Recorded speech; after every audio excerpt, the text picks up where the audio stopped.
Hi friends, welcome to Bharati's రుచి వాహిని. ఇవాళ మనము చింత చిగురు పచ్చడి ఎలా చేయాలో చూద్దాం.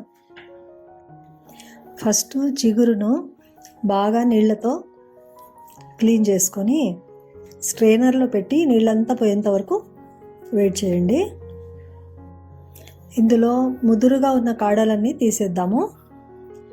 కాడలు లేతగా ఉంటే వదిలేయండి, ఎందుకంటే పచ్చడికి మనము గ్రైండ్ చేస్తాం కదా, లేతగా ఉన్న కాడలు ఉన్నా పర్లేదు. ఇప్పుడు చింత చిగురు పచ్చడికి కావాల్సిన పదార్థాలు చూద్దాము. బాగా క్లీన్ చేసి ముదురు కాడలు తీసిన చింత చిగురు 2 కప్పులు తీసుకుందాము. డ్రై రెడ్ చిల్లీస్ అంటే ఎండు మిరపకాయలు 17 or 18 తీసుకున్నాను. ధనియాలు 1 or 1.5 స్పూన్ తీసుకోండి. జీలకర్ర 1 స్పూను,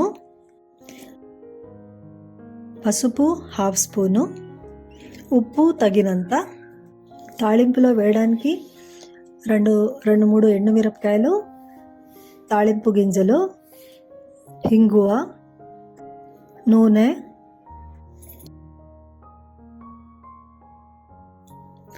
త్రీ టేబుల్ స్పూన్స్ నువ్వులు.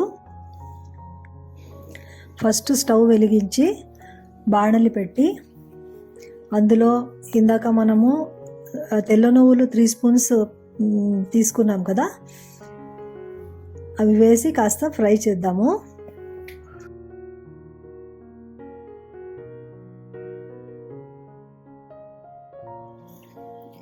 నువ్వులు కాస్త చల్లారాక మిక్సీ జార్లో వేసి పక్కన పెట్టండి. మళ్ళీ స్టవ్ వెలిగించి సేమ్ బాండ్లీలోనే 1.5 స్పూన్ దాకా నూనె వేసి అందులో 1.5 స్పూన్స్ ధనియాలు, 1 స్పూన్ జీలకర్ర వేసి అవి కాస్త వేగాక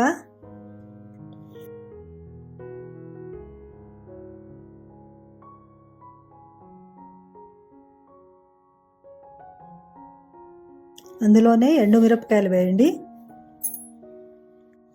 చింత చిగురు పుల్లగా ఉంటుంది కాబట్టి ఈ పచ్చడికి ఎండుమిరపకాయలు కొంచెం ఎక్కువనే పడతాయి. అందులోనే కాస్త ఇంగువ వేసి ఫ్రై చేయండి. వీడియోని లైక్ చేయండి, షేర్ చేయండి, సబ్స్క్రైబ్ చేయండి. బెల్ బటన్ ప్రెస్ చేయడం మర్చిపోకండి, so that you will get notifications off my next videos. అన్నీ వేగాయి కదా, ఇంక ప్లేట్లో తీసేసుకుందాము. బాణలిలో ఇంకాస్త నూనె వేసి అందులో చింత చిగురు వేసి బాగా ఫ్రై చేయండి.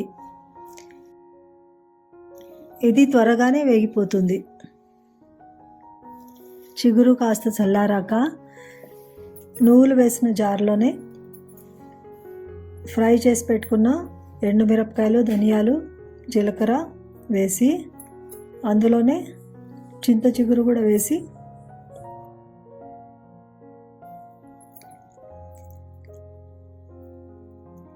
పసుపు తగినంత ఉప్పు వేసి గ్రైండ్ చేసుకోండి. గ్రైండ్ చేసేటప్పుడు మిక్సీ ఆన్ ఆఫ్ చేస్తూ గ్రైండ్ చేయండి. కొంచెం నీళ్లు కావలిస్తే వేయచ్చు, ఫైన్ పేస్ట్ మాత్రం చేయకండి.